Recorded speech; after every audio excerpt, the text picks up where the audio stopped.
Billionaire thoughts, billionaire dreams. I know niggas who played ball and gave it up for lean. Millionaire thoughts, billionaire dreams, but my account in overdraft, I'm about to scream. Rich man greed, A poor man prayers, every man bleeds. but look how God made us. Too many losses, it's only right that we win. Yeah, I made a promise I'm never gonna lose again. Yo, what's going on? It's your boy SL550, and this is the N.G.L.A. podcast. Man, today we're going to talk about a few things, but before we start, make sure you like, share, subscribe to the channel. I truly appreciate it. Everybody that tap in with me, I truly do appreciate it, man. Seriously. You know, like, trying to build this channel over here, man. You know? And that's what we gonna do, and we doing it, man. Things is like it's looking up, and that's all I care about. And, you know, am I getting a new subscriber every day? Is people commenting on things? I'm not even at full 100% capacity yet. Wait till I get to 100% to where I'm able to give, the time that I really want to going live and talking about, issues and different things. But today, man, we're going to talk about Letitia James. Megyn Kelly breaks down this whole Letitia James battle that she's been having with Trump for a few years now. And we're going to talk about that. We're going to talk about Jullian Michaels. So I wanted to play this clip. Maybe I'll play it tomorrow that she had trying to find the original show so I could clip it myself that she had with Abby Phillips on CNN. She was at the round table with Scott Jennings and them, and she was cooking. So maybe we might play it tomorrow. But she was the video I'm gonna play. She was talking about I guess she got some backlash from a debate. I don't know if it was specifically that debate or another one, but it was a race debate, and she was getting backlash from it. I guess from comments she made. I didn't watch this video. I try not to watch videos so I can react to them live and not be, just, kind of like on some written shit where I know what I'm going to say to it or whatever. Nah, we just going to react live. But also, we're going to react to that video, and then we're going to get into this whole race slavery debate. I just want to make a disclaimer that we all know the history in America of slavery and all of these things, and we know it was not a good thing. But there's no but in that. That was what it was. That was a bad time for America, for black people, and things like that. The thing that bothers me is it's 2025. Like, we need to look past that. Like, we got all types of interracial couples. Like, people have moved on from that. And it seems like today it's more so black people who just don't want to leave it behind. Like, it's time to prosper. It's time to get away from, the mentality of being gangster, being hood, being all of this. These things that are not doing any good for the black community. And that's what I'm about. You know what I mean? Because I was a product of it. And it did nothing good for me, man. So if my whole thing is, if I'm gonna get out here, I'm gonna keep it real. And I'm gonna give you my story about the negative shit, but also how, you could change it up. Like, it's nothing wrong with changing it up. It's like a pride with being hood, and like to the point where I see people that's not from the hood, and it's nothing wrong with that. It's nothing wrong with not being from the hood, bro. It doesn't mean you a punk. It doesn't mean none of that. You know what I mean? Because I know tough guys that's not from the hood. You know what I'm saying? That'll put hands on you. You know what I'm saying? I know that where you from shit doesn't really mean anything about you as an individual person. It's not like people be like, oh, you from Chicago. Oh, shit, yo, he got to be like this super tough guy. Like, no, bro. There's tough guys, there's punks, there's all types of different people, you know, in every city, state, all across the nation. It's just life, bro. You know what I mean? But anyway, I want to talk about the positive things that we could do as black people and, on top of talking about politics and, different things. You know what I mean? And that's what it's about for me, you know?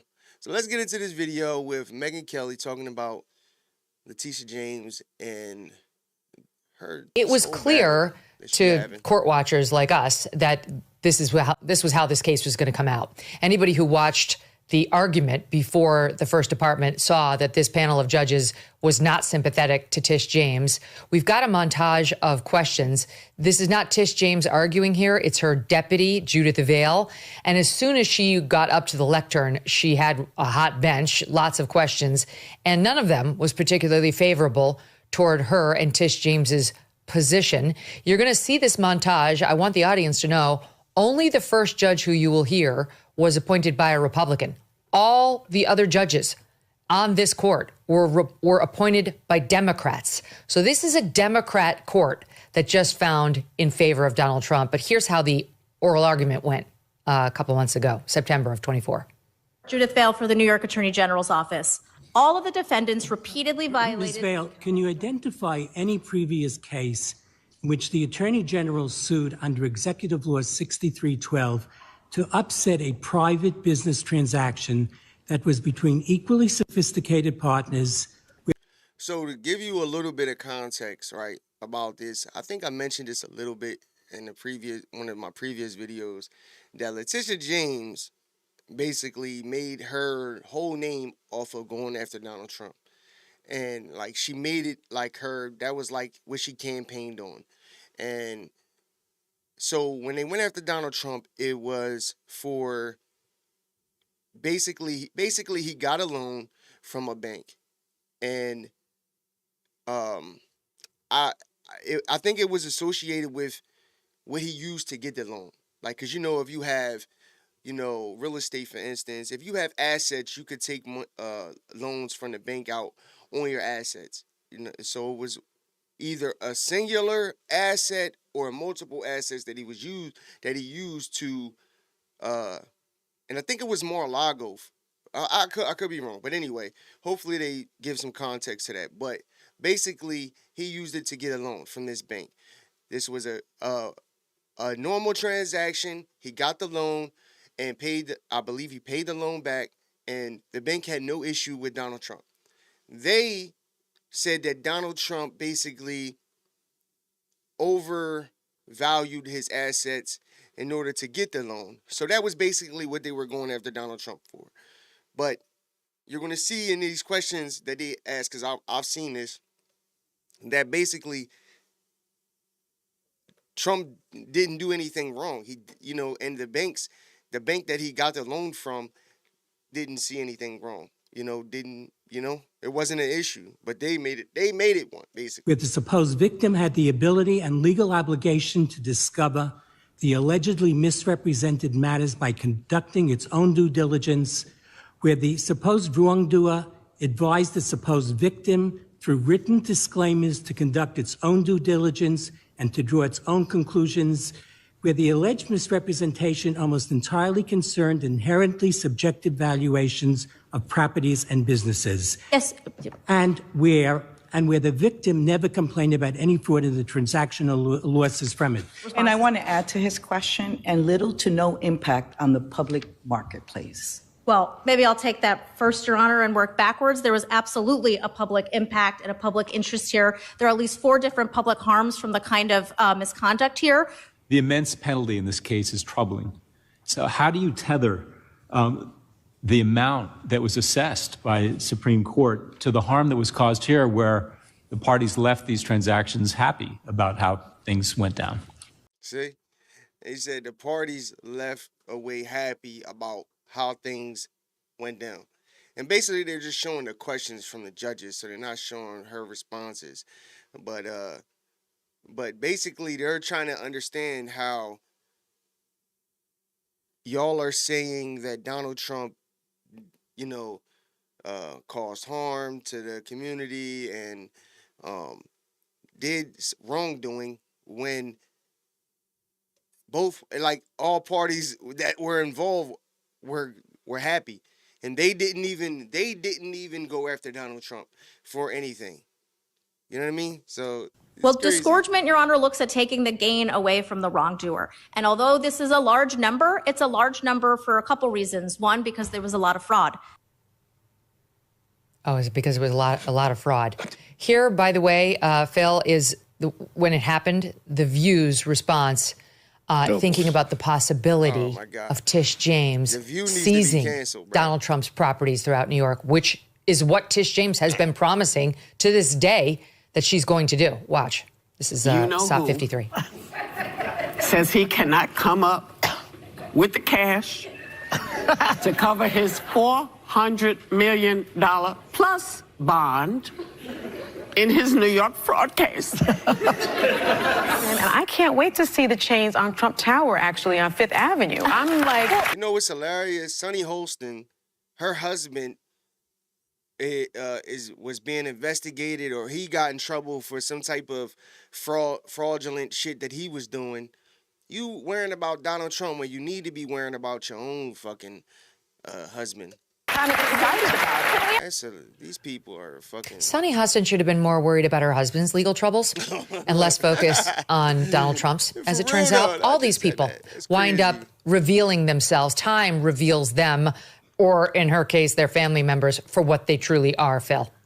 Well, look, that's what we can expect out of The View because, you know, The View is The View, and we all know what that is. But what's more troubling to me is watching this assistant prosecutor from the AG's office make this ridiculous argument to the appeals court talking about fraud and disgorgement of ill-gained or ill-gotten gains when there was no... So a little more context. Them judges were from the appellate courts. So basically, Donald Trump lost in this whole case, and he never paid out yet, I believe, because it's on appeal. So on the appeal process, which, bro, that's regular, bro. That's regular. I've seen plenty of people lose, and they had a case, and they had a good case.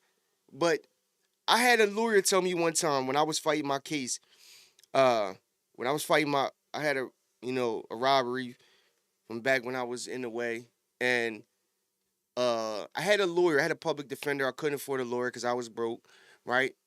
Doing crimes and doing bullshit, broke as hell, and I had a public defender, and she was really good, and real confident. Her name, I'll never forget her name. Her name was Mary Claire Wolf, and I think she's like a regular attorney now. And she told me we went up for because I was under the influence when they interviewed me, right? So long story short, I didn't even know I gave a statement at all. I didn't even know. I was that blitzed, right? So when she came and saw me, I was telling her like, yo, they ain't reading me my Miranda rights, all of this stuff, like, like they gotta let me go. And she like, you gave a statement. And I'm like, what? She like, yeah, like they have a recorded statement. And I went basically to get the video that they had of me thrown out. The video was bullshit. I didn't say anything. They just were asking me questions. Some of the things that they asked me didn't even happen. And I just was like, you could tell like I was just fed up like with the whole thing. Like, I just wanted to leave. Like, because I kept saying like, if y'all gonna lock me up, lock me up. You know what I mean? That's what I kept saying.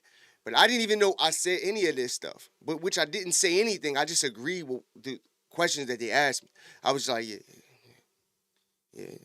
Like just out of it. Like, right? And so we was trying to get the video thrown out based on being under the influence. And when you're under the influence, the policy is for them to get you medical treatment before interrogating you at all. And they didn't do any of that, right? So we had a good case. And so basically when we went up for this hearing, the detective who came in the court who basically gave the interview, he was saying how he didn't think that I was under the influence or any of these things. But in my paperwork, the lieutenant who arrested me said clearly, he said clear as day, in quotation marks, that that seemed like I was under the influence of some type of drugs or alcohol or something, because my words were stumbling, my words were mumbling, and I was like stumbling when I was walking. So when he said that, it was a lie. It was like, you know what I mean? Like, so I told my lawyer, I told my lawyer, I'm like, what is he talking about? Like, look, it's right here. So, and then she used that argument or whatever the case may be, and it was looking really good. But I'm telling you this to tell you this, right? We lost, but before we went in there, she told me we were going to lose, and I'll never forget what she told me, because it like really opened my eyes to the court system and how like just unjust it is. It just really is. The justice system is definitely fucked up. And she was like, look, before we go in there, I just want to let you know we're going to lose. So me, I'm in jail. I'm like, what? Like, I'm really looking forward to this hearing. And, you know, she like, look, relax. She like, I'm telling you this because the judge rather make you face the jury in trial than to say that their police or whoever did a poor job. And that was a prime example, because we cooked them. Even the judge like took off his glasses at one point and was like, I thought I won. Like, I know we won that. You know, they should have thrown the video out, but they knew if they did, they didn't have anything. You know what I mean? And so anyway, at the end of the day, I did my time for that. You know, I'm looking past it. It is what it is. But I'll never forget what she told me, though, because it's the truth. And this reminds me of that, like Donald Trump losing but wins on appeal. You know what I'm saying? And that's just the justice system, bro. It happens every day. People will lose on these fake technicalities or whatever the case may be, and they'll, you know, with Donald Trump being as though he's the president and a celebrity and all of that, you know, it looks good for them, right? For the city of New York. Oh, you know, we beat Donald Trump, you know what I mean? That type of thing. But down the road, he ends up winning. And then, you know, because when the appellate courts have to look at all the details in the case, you know what I'm saying? Like, where you could lose to a jury. Like, people are people, you know what I mean? You don't know how people feel about how people feel about you or looking at you. You know what I mean? When that prosecutor paint a picture of you, and you know what I'm saying, you just don't know. You could lose all the time, but coming back on appeal, actual fraud. Nobody was defrauded of a damn thing. There was not one nickel that was defrauded from any of these lenders. And so the whole thing is just built on a house of cards. Engeron, I think, has some responsibility here, too, because if you're the judge Yes. and the trial judge, you're supposed to make sure that this kind of farce doesn't happen in your courtroom, but he allowed it, and he was a part of it. And so what I want to know is why we are allowing these judges like this and prosecutors like this to stay involved in these cases. When Tish James goes out and makes all of these public comments about how she is focusing her efforts specifically on one individual that she is targeting for political reasons, how is that prosecutor allowed by the judge to remain on the case? Because if that's not bias, expressed bias, I don't know what is. Phil, how many times did we have conversations on this show about Fani Willis and the number of motions that she was subjected to because she made out-of-court statements that were against Trump and the defense team, suggesting they were racist, they played the race card against her, and that was because she committed ethical violations that they called her out on, and then she, in defense of herself, went into a church and tried to suggest they were all racist. That became a new basis to potentially disqualify her, because you're not allowed to even say something like that, never mind campaign on the promise to get just some citizen whose alleged crimes you don't even know exist yet. I mean, that's why you say she should be disbarred. I totally agree with you.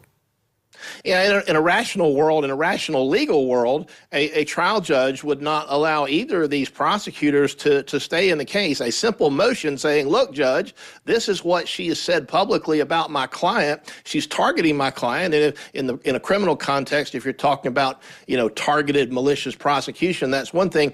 It's the same principle over in the civil case. You can't just use the awesome power of the state to target and prosecute specific persons with whom you have a political beef, and it's just so crazy that we're here in August of 2025 having this discussion, because this is like law 101. It's almost like people forgot law that they learned in law school, or they were absent the day they taught law in law school. N.G.L.A needs to be off the bench. He has no business presiding over trials in New York.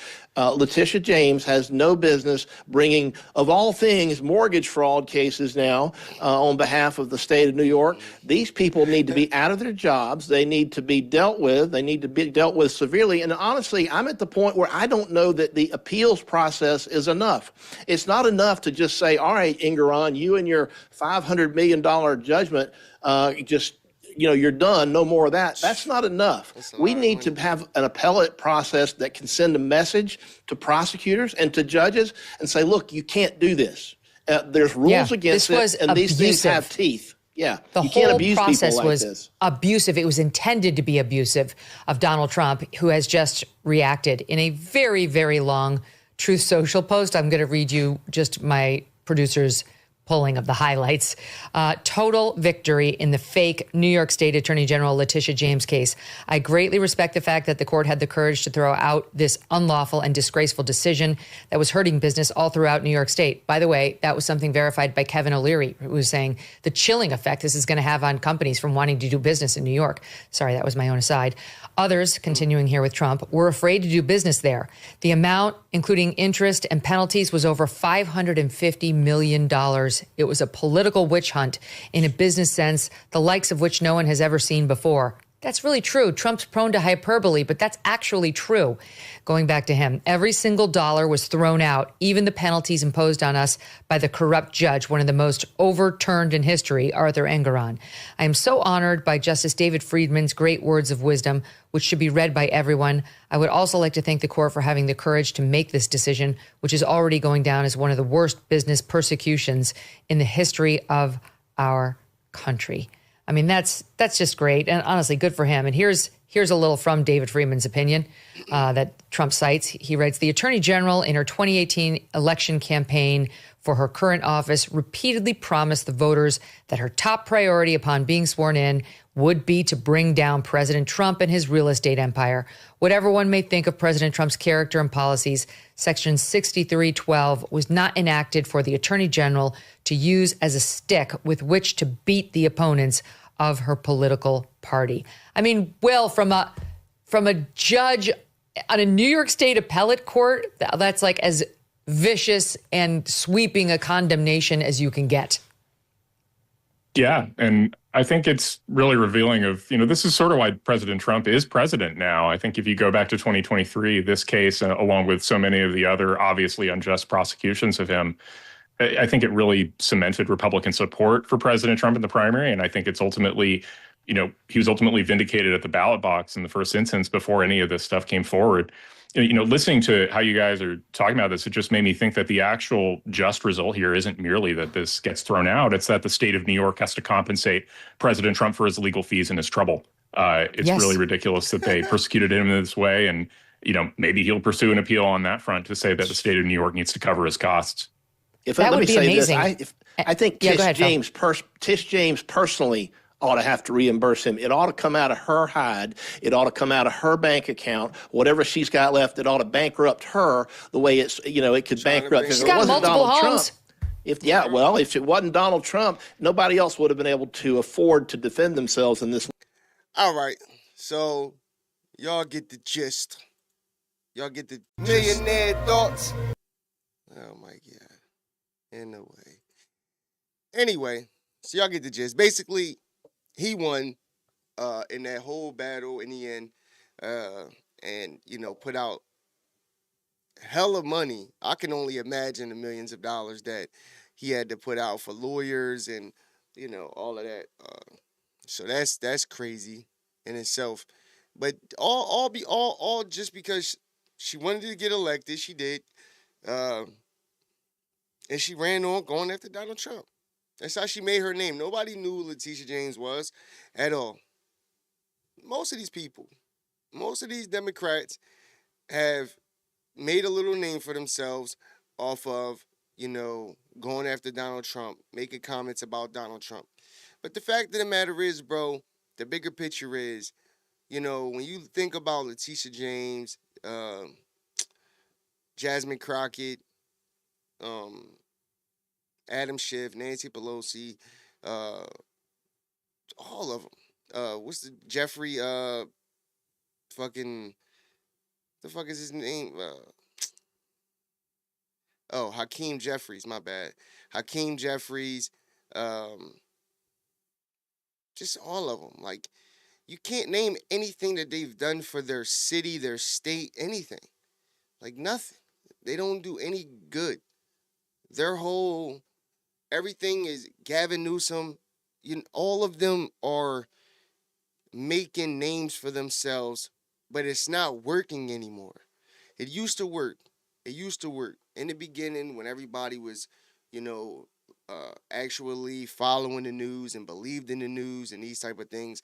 It actually was working, and it did work, and that's why they thought the playbook would work again. And unfortunately, it didn't, because people are seeing that, hold on, man, this ain't, like, hold on, man. Like, first of all, nobody gives a fuck anymore. Nobody really cares. Like, okay, all right, Donald Trump is a racist. All right, okay. Like, people are, like, kind of, like, tired of it. Like, people like, man, what about these prices? What about these gas prices? What about these groceries prices? People care about that money and their family, ultimately. These are barbershop, maybe, or, just conversations that you have on the fly with people. These aren't like things that people are, waking up thinking about. They're just not, bro. Just what it is, But shout out to Donald Trump, man. It's the inevitable, bro. Because at the end of the day, you have to, when it comes to, especially when you get to that appellate court, come on, Donald Trump got the best lawyers, and besides that, it's just what it is. It's just a simple, honestly, it shouldn't even have got as far as it did. And that's why they made the comments about the judge being corrupt and things like that, because it literally shouldn't even have got that far. Like, to be honest, because, like, the lenders, the people who gave the company that gave Donald Trump the loan, they weren't even going after Donald Trump. It was a clean transaction. You know what I mean? And they made money, Donald Trump made money, and it was just that. Like, but these people are crazy, bro. But anyway, let's get into this. Jullian Michaels, host of the Keeping It Real podcast, back with us now. I guess Abby's then saying that she's sort of the thought police, that she gets to decide what are and are not founded views?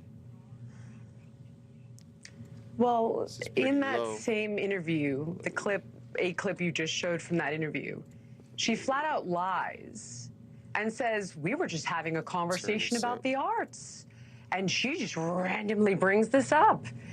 When if you actually watch the entire clip, it's Julie Rodzinski, who refers to parts of the MAGA base as racist, makes a Hitler reference again to Trump, and then says, slavery is bad, we should talk about it. Upon which, by the way, I am fully educated and up to speed on the exhibits that the administration has taken umbrage with in the Smithsonian, none of which had anything to do with slavery. So with confidence, I turn around and I say, he's not trying to whitewash slavery, and I'm about to list all of these other exhibits, and the white culture poster was also in there, where then Richie Torres and Abby Phillips bring it back to slavery again. So we were having two separate conversations at the same time, which is unfortunate because no point could come out clearly. And once that came up, this is a narrative that I am deeply concerned about. It is not because I'm trying to center white people's feelings at the heart of this issue. It's because I am seeing a young generation choke on this narrative. And my deep concern is that this pendulum does not swing back to the middle. It swings much farther into an alt-right direction where it's begetting and breeding racism and hostility on both sides, which is why it is so important to tell both sides of history, not just one. Yeah, well, history always does have many sides, and I think when you exclude one, it sort of to fit the narrative, which is what seemed to have happened on that show and later on, to your point, it makes people angry. And I think what's interesting here, right, is, if the facts are on your side, you argue the facts. If the law is on your side, you argue the law. And what you learned, I think, by this event is, and if neither are on your side, the left, or this anchor in this case, pounds the table and calls you a racist. Yeah. Yeah. And, if I could also elaborate a bit on what I mean by both sides. You touched on it earlier. So I got one fact out, which was from the 1860 census, which actually is when slavery was at its height in America, despite the fact that all of the states that fought solely for the Union had outlawed it, despite the fact that it was so overwhelmingly profitable. And yes, I know that the Southern economy was built on it and people in the South fought and died to keep it. Conversely, people in the North banned it and outlawed it because it was morally reprehensible. And then subsequently, 350,000, or you said 360,000, Union soldiers died to end it. And this is the part where I think you have to say, yes, there were great evils and there were dark chapters, but there were good guys that came together to overcome it. Unquestionably. My deeper point here, right, is there are racist people in the world, and racism is bad. Yes, of course. As is anti-Semitism, as is bigotry, as is for somebody's sexual orientation, whatever you want to call it. That seemed to be a universal agreement. The ... to that is when you don't like an argument and you call it racist just as a way to try and silence people, then it loses its meaning, and therefore, I think what your point is, then racist people sort of get away with it because the word has stopped meaning anything. Why do you think, for somebody like Abby Phillip, and I know you're not in her head, but you've been on her show a few times and you understand that part of the media ecosphere, is simply discussing the whole story of what was happening in America and the evils of slavery, and then I will call it the greatness and the heroism of those who fought to end it. Why is discussing both sides, why is that fairness so threatening? Because it doesn't fit their narrative. It doesn't fit their narrative that they want to keep putting out there, that white people are racist and we're victims, when there's great black people out here doing big things who aren't victims. They don't have victim mentalities. They don't teach their kids to have a victim mentality. They're teaching their kids hard work, how to business, education, things that I've lacked growing up.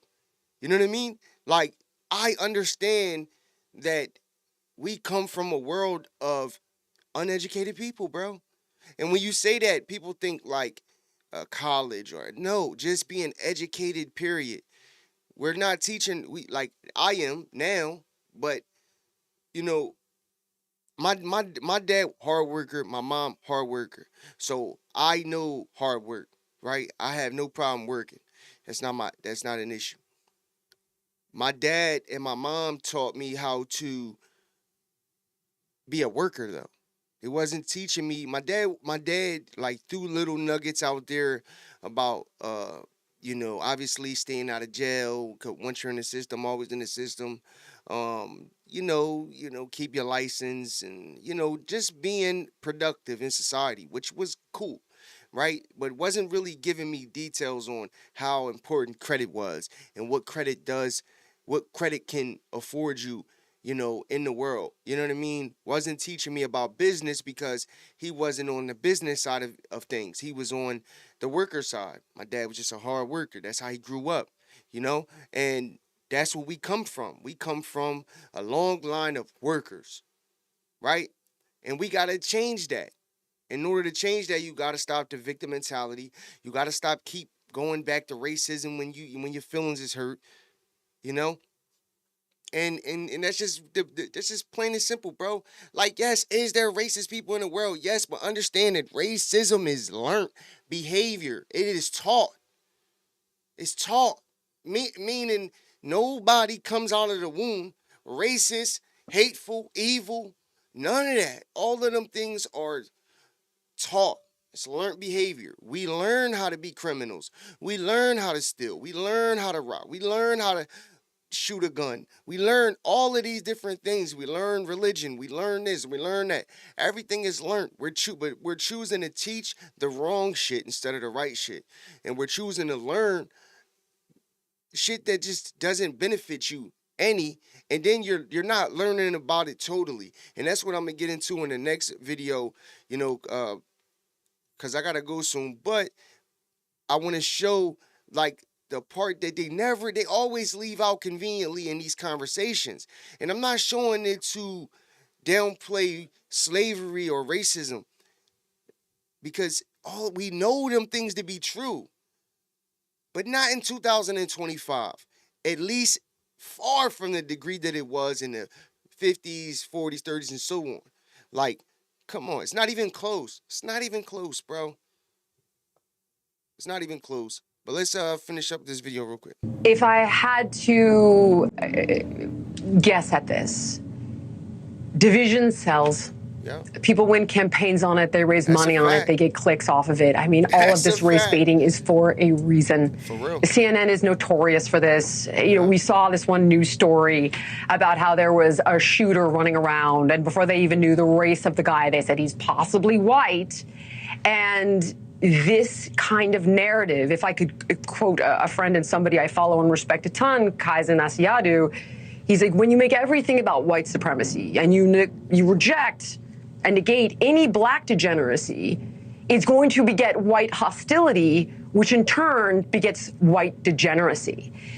And I think this narrative is about power. I think it's about control. And that's what you're seeing. Not only did Abby Phillip flatly lie about how the conversation started, she also flatly lied about what I said. She even goes, I can't believe you're trying to relitigate who benefited from slavery in America. I had just said this has been going on for thousands of years.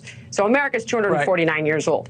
I then, in case she was confused, was like, that's not actually what I'm saying. And I said that twice. So the fact that she was so desperate to lie. But what she said isn't a lie. It's the truth. Slavery wasn't just in America, bro. Like, a lot of, if you do your history, even in Arab countries, bought slaves. They went and bought slaves from, and this is what I'm gonna get into it, bro, because it's like, and mischaracterize, and then shut down the conversation so that just in case anybody caught it, like let's end it real quick, and then I'm going to go and then double down into on the you media, being a racist. and I'm going to perpetuate that exactly, which Abby Phillip doesn't do. Podcasts.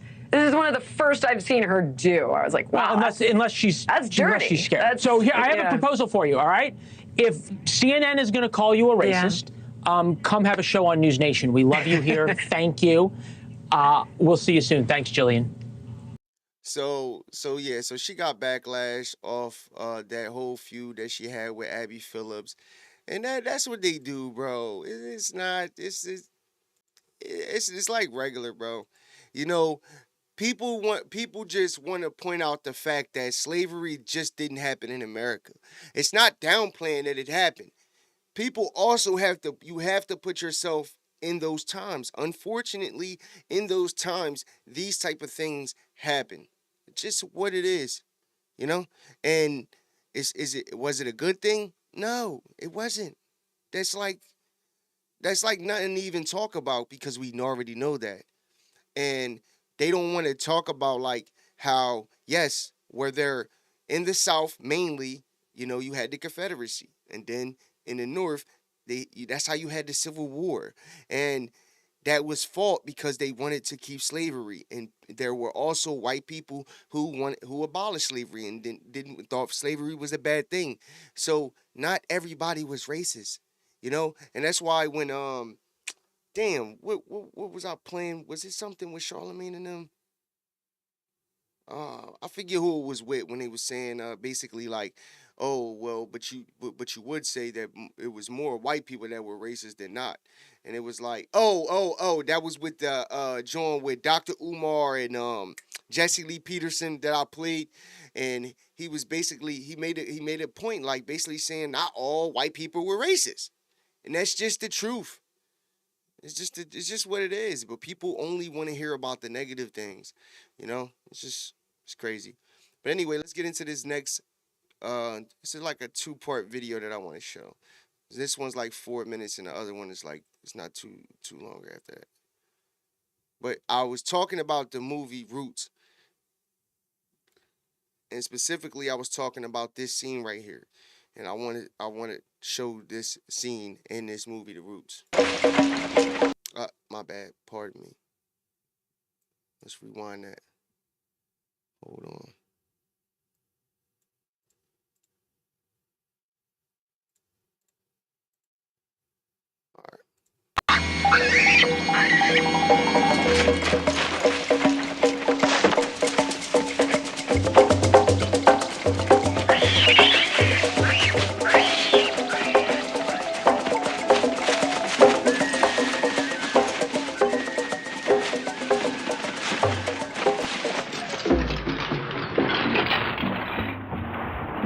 Who you see right there? I had to slow it down.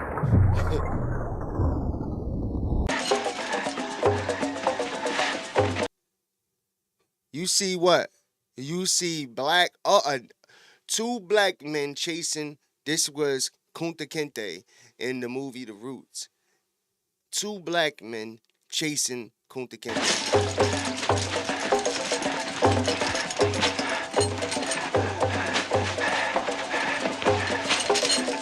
Whips and they got shackles in their hands. They're chasing them.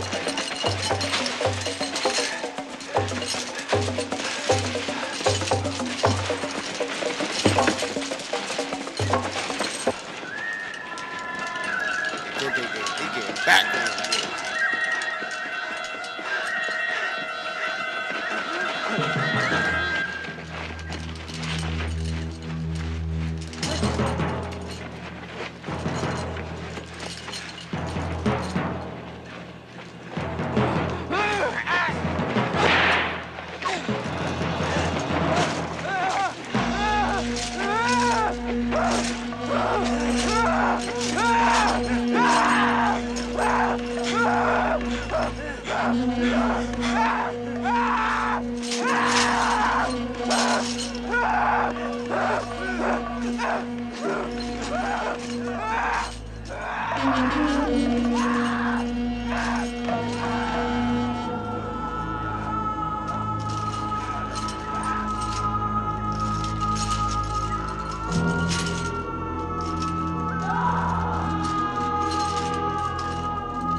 Smiling. See him smiling.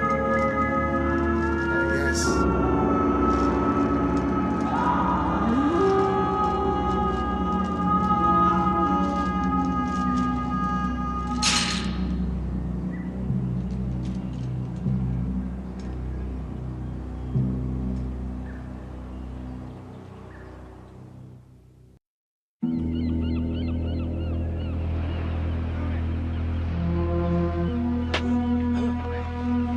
Again!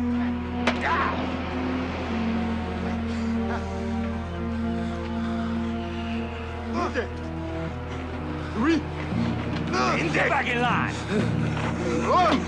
Get in there! Get in there! Choosing a black man to whip the other black man.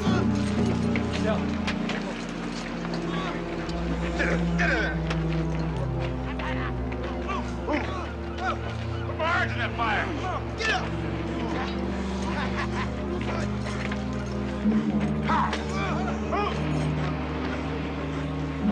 Come on!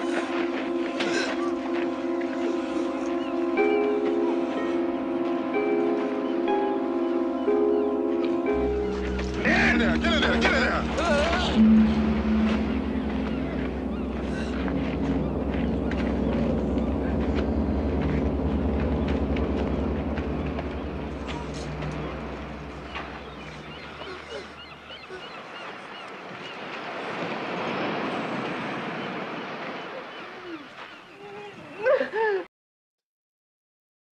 All right, my bad. I gotta take that out because I tried to cut out because it, showing some things that I couldn't play and well that I didn't want to play. But anyway, so I play that because they always leave that part out of uh the history when they talk about slavery. Yes, did the Europeans go to Africa to get slaves? Yes, they did. But they also bought the slaves from Africa. Other Africans sold Africans. And that's the part they conveniently leave out of uh the history. You know what I mean? So when they talk about reparations for slavery, in a sense, you know, you also have to blame Africa too, and the kings that were ruling at that time. I want to play this other video that talks a little more in depth about that specifically. While we could definitely blame the Europeans for the activities of the Atlantic slave trade, Africans were also involved in slave trade activities. Africans were involved in kidnapping adults and stealing children for the purpose of selling them. They used European intermediaries or agents to sell off these captives in exchange for merchandise or arms. In most cases, those sold into slavery were usually from a different ethnic group than those who captured them, and it didn't matter if they were enemies or indigenous of a neighboring village. The captive slaves were stripped of any identity they had and simply referred to as other. They were not seen as part of the people of the ethnic group or tribe. Also, while African kings were very much interested in protecting their villages, in some instances, thieves and criminals were sold out into slavery as a way to get rid of them. Many other slaves were gotten through raids at gunpoint, which were organized by different ethnic groups, and in some instances, as a joint venture with the Europeans. Also recorded in the book, Daughters of the Trade, Atlantic Slavers and Interracial Marriage on the Gold Coast, the author, Pernille Ibsen, shared that Africans on the Gold Coast, which is present-day Ghana, also participated in the slave trade through intermarriage. The term used was casare, which gets its origins from Portuguese and means to marry. Casare was used to form political bonds and economic connections between the slave traders and the Europeans. In the initial stages of slave trade, it was common practice for the powerful West African families to marry off their women to the European traders in alliance and to further enforce the syndicate. While the marriages had to be performed based on African customs, the Europeans offered no objection as they were fully aware of how vital these connections were to the success of their businesses. In the initial stages, we may argue that Africans had no idea of the exact condition of the slave trade and the experience of those sold into the slave trade. However, according to Robin Law, there is a possibility that the royal elites of the Dahomey Kingdom must have had an informed understanding of the fates of the Africans sold into slavery. This is because the King of Dahomey sent diplomats to Brazil and Portugal who returned with information about their trips. Also, some of the elites of Dahomey had experienced slavery in America before returning home. So the only opposition the Kingdom of Dahomey had against slavery was the law that prohibited the enslavement of a fellow Dahomeyan. Anyone caught doing this faced the death penalty, and while the kingdom was against this, they had no issue with the institution of slavery. The case was different on the Gold Coast. All right, so we're gonna end it with that. So basically, I wanted to play this because, like, they always point out slavery, and we know it wasn't a good thing, but other Africans participated in the slave trade to the degree of actually having an alliance. with Europeans, where they married their daughters with these Europeans and stuff like that, and they didn't object to it because they understood the importance in their business, basically their alliance for business. So they'll try to paint the picture as if white people just went over there and just was doing what they wanted, when it was like, no, they went over there and they made an alliance with these kings at the time, and they were pretty much bought and sold. It was a business. It was a transaction, unfortunately, you know. So the same way you have to blame the the history of Europeans, you also have to blame Africans too. It was just in those times, bro. It was crazy, lawlessness, and that's just the facts of it. But I just wanted to play that, man, and just give a little bit of history, not downplaying it, not sitting there saying that, that slavery was a good thing and it was by choice and this and that. No, it was not a good thing. Racism isn't a good thing, and it's the reason why we need to be against all of the race pushers, because that's what they are. The Charlemagne the guys, the Joy Reids, the Abby Phillips. These are people who continue to push racism out every day, any chance that they get, whenever the conversation isn't going their way. You know what I mean? So when somebody makes a comment like, well, slavery has been going on before America was even thought of, people, you're right, that was a racist comment. How dare you make that comment, when it's just the truth of the matter. America is 250 years old, and slavery was going on long before America was founded, or taken, however you want to put it, even with things like that. Like, bro, unfortunately, in those times, bro, conquering land and all of that was regular. Unfortunately, we live in a world where, it's a dog eat dog world, bro. And it was lawlessness then. Like, it wasn't you didn't have you didn't have governments like today. Well, you did, but yeah, you did. You had law and order, but it was different. It's much different. But anyway, man, hope you got something out of the podcast today. And hope you fuck with it, man. If so, man, hit that like button, hit that share button. Also, hit that subscribe button. It costs you nothing to hit that subscribe button for me, and I truly appreciate it. Anyway, this your boy SL550. This is the N.G.L.A. podcast, man. Until tomorrow, I'm out. Millionaire thoughts, billionaire dreams. I know niggas who played ball and gave it up for lean. Millionaire thoughts, billionaire dreams, but my account in overdraft, I'm about to scream. Rich man greed, a poor man prayers. Every man bleeds, but look how God made us. Too many losses, it's only right that we win. Yeah, I made a promise I'm never gonna lose again.